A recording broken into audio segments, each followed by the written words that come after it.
Well, there's been a lot of talk about the second wave of COVID-19 sweeping the country, but the ongoing pandemic has also led to an increase in mental health problems.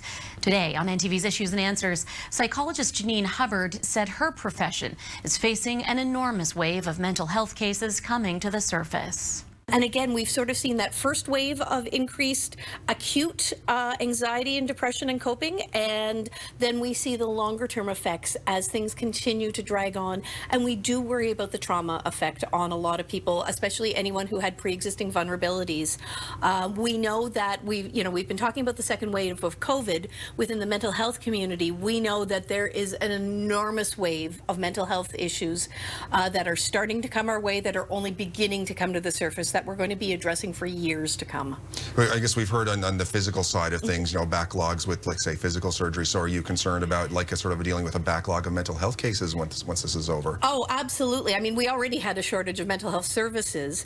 And what happened this year is a lot of people just went into fundamental coping when the pandemic first hit. And actually, a lot of people were like, I'm okay. I'm just focusing on getting up and dressed in the morning. I'm not worrying about kind of those bigger picture things.